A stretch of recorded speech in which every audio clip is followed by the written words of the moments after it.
Hi everyone, welcome to నైన్కాస్ kitchen. Today recipe badusha. ఈజీగా ఇంట్లోనే స్వీట్ షాప్ స్టైల్లో బాదుషా ఎలా ప్రిపేర్ చేయాలో ఈరోజు మీకు చూపించబోతున్నాను. లోపల వరకు పాకం పీలుస్తూ చాలా జ్యూసీ అండ్ టేస్టీగా ఉంటాయి. వీటిని ఒక హాఫ్ అన్ అవర్లో ఇంట్లోనే ప్రిపేర్ చేసేసుకోవచ్చు. కొత్త వారు కూడా చాలా సింపుల్ అండ్ ఈజీగా ప్రిపేర్ చేసేసుకోవచ్చు. ఇప్పుడు మనం బాదుషా ఎలా ప్రిపేర్ చేయాలో ప్రిపరేషన్ చూద్దాము. ఒక మిక్సింగ్ బౌల్ తీసుకుని ఇందులోకి 1 కప్పు రూమ్ టెంపరేచర్లో ఉన్న మైదాని ఇందులోకి తీసుకోవాలి. ఇప్పుడు గోరువెచ్చగా ఉన్న నెయ్యిని ఒక 4 టేబుల్ స్పూన్స్ ఇందులోకి వేసుకోవాలి. ఇప్పుడు దీంట్లోకి కొంచెం salt, 1/2 table spoon baking soda కూడా వేసుకుని బాగా మిక్స్ చేసుకోవాలి. ఇలా మిక్స్ చేసుకున్న తర్వాత ఇందులోకి 2 టేబుల్ స్పూన్స్ రూమ్ టెంపరేచర్లో ఉన్న పెరుగును కూడా వేసుకుని బాగా మిక్స్ చేసుకోవాలి. ఇలా మిక్స్ చేయడం వల్ల బాదుషాలు అనేవి చాలా గుల్లగా వస్తాయి. ఇలా మిక్స్ చేసుకున్న తర్వాత ఇందులోకి కొంచెం వాటర్ పోసుకుంటూ మిక్స్ చేసుకుందాము. వాటర్ అనేది రూమ్ టెంపరేచర్లోనే ఉండాలండి, అప్పుడే బాదుషాలు అనేవి పర్ఫెక్ట్గా బాగా వస్తాయి. దీనిలోని కొంచెం వాటర్ పోసుకుంటూ చపాతీ పిండి ముద్ద కన్నా కొంచెం మెత్తగా మిక్స్ చేసుకుందాము. ఇలా మిక్స్ చేసుకున్న తర్వాత చూసారా, మన బాదుషా పిండి కొంచెం లేయర్గా ఫామ్ అయింది. ఇలా లేయర్గా వస్తే మన బాదుషాలు అనేవి పర్ఫెక్ట్గా వస్తాయి అన్నమాట. ఇప్పుడు దీన్ని పైన మూత పెట్టేసి ఒక 15 మినిట్స్ పక్కన పెట్టేసుకుందాము. ఇలా చేయడం వల్ల మన పిండి నాని బాదుషాలు చాలా పర్ఫెక్ట్గా వస్తాయి. ఇప్పుడు మనం బాదుషాలకి పాకం ప్రిపేర్ చేసుకుందాము. స్టవ్ ఆన్ చేసి బాండి పెట్టి 1 కప్పు షుగర్ని తీసుకుందాము. ఇందులోకి 1 కప్పు వాటర్ని కూడా తీసుకుందాము.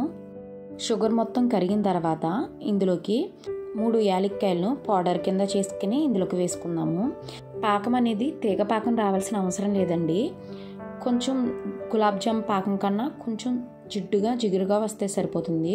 చూసారా, ఈ కన్సిస్టెన్సీ వస్తే సరిపోతుందండి. ఇప్పుడు స్టవ్ ఆఫ్ చేసేసుకుని కొంచెం లెమన్ వాటర్ని ఇందులోకి వేసుకుందాము. ఇలా వేయడం వల్ల పాకం అనేది దగ్గర పడకుండా ఉంటుంది. ఇప్పుడు మూత పెట్టి ఉంచేసుకుందాము. పాకం ఇప్పుడు గోరువెచ్చగానే ఉండాలండి, అప్పుడే బాదుషాలోకి పాకం పూర్తిగా కంప్లీట్గా పీల్చి అప్పుడే బాగుంటాయి. ఇప్పుడు మనం బాదుషాలు ప్రిపేర్ చేసుకుందాము. పిండి అనేది బాగా నానిందండి. ఇప్పుడు మీకు ఏ సైజులో బాదుషాలు కావాలో అదే సైజులో బాదుషాలని ప్రిపేర్ చేసుకోండి. నేను మీడియం సైజులో బాదుషాలన్నీ ప్రిపేర్ చేసుకున్నాను. మీడియం సైజులో ముద్దలన్నీ విడివిడిగా చేసుకుని డివైడ్ చేసుకున్నాను. ఈ విధంగా చేసుకుని ఇప్పుడు మనం బాదుషాలని ప్రిపేర్ చేసుకుందాము. 2 అరచేతుల మధ్యలో మనం తీసుకున్న పిండి ముద్దని ఇలా 2 అరచేతుల మధ్యలో పెట్టుకుని మనం బాదుషాల షేప్లో ప్రిపేర్ చేసుకుందాము. ఇలా బాదుషా షేప్లో ప్రిపేర్ చేసుకున్న తర్వాత మనం ఒక చూపుడు ఏలుతో లోపల కంట హోల్ లాగా చేసుకుందాము. ఇలాగే అన్ని బాదుషాలని ప్రిపేర్ చేసుకుని పక్కన పెట్టేసుకుందాము. బాదుషాల పైన వచ్చిన లేయర్ని నొక్కి పెట్టి అలా పెట్టేయకూడదండి. పైన లేయర్ల కింద వచ్చేటట్టే ఉండాలి, అప్పుడే బాదుషాలు అనేవి బాగా పొరల కింద వచ్చి పాకం లోపల కంట వెళ్తాయి. ఇప్పుడు మనం స్టవ్ ఆన్ చేసి బాండీ పెట్టి డీప్ ఫ్రైకి సరిపడ్డంత ఆయిల్ వేసుకుని ఆయిల్ని కొంచెంగా హీట్ అయిన తర్వాత ఇప్పుడు మనం సిమ్ ఫ్లేమ్లో పెట్టుకుని బాదుషాలన్నీ వేసేసుకుందాము. ఫ్లేమ్ ఎప్పుడు సిమ్ ఫ్లేమ్లో ఉండగానే బాదుషాలని ఫ్రై చేసుకోవాలండి. హై ఫ్లేమ్లో కనుక పెడితే లోపల వేగవు, పైన కలర్ వచ్చేస్తాయి. బాదుషాలు ఇలా పైకి వచ్చిన తర్వాత బోత్ సైడ్ తిప్పుకుంటూ ఫ్రై చేసుకుందాము. ఇప్పుడు బాదుషాలు పైకి వచ్చిన తర్వాత మీడియం ఫ్లేమ్లో పెట్టుకుని ఫ్రై చేసుకోండి. చూసారా, మన బాదుషాలు గోల్డెన్ బ్రౌన్ కలర్లోకి వచ్చేసాయండి. ఇప్పుడు స్టవ్ ఆఫ్ చేసేసుకుని ఇప్పుడు మనం బాదుషాలన్నీ వేడిగా ఉండగానే గోరువెచ్చ వేడిగా ఉన్న పాకంలోకి ఇందులోకి వెయ్యాలి. మనం బాదుషా ఇప్పుడు వేడిగా ఉండగానే వెయ్యాలండి, అప్పుడే పాకం లోపల కంటే పీలుస్తుంది. పాకం కూడా గోరువెచ్చగా ఉండాలి. మీరు ప్రిపేర్ చేసిన పాకం కానీ చల్లారిపోతే కొంచెం గోరువెచ్చగా వేడి చేసుకుని మన బాదుషాలన్నీ వేసుకుని బోత్ సైడ్ తిప్పుకుంటూ ఒక 30 మినిట్స్ పీల్చేటట్టు వీడియోలో చూపించిన విధంగా చేయండి.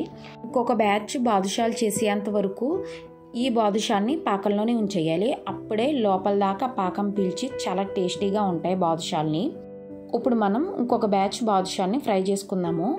ఆయిల్ ఆల్రెడీ వేడిగానే ఉన్నది కాబట్టి స్టవ్ ఆఫ్ చేసుకుని మాత్రమే మిగిలిన ఉన్న బాదుషాన్ని వేసుకుని ఫ్రై చేసుకుందాము.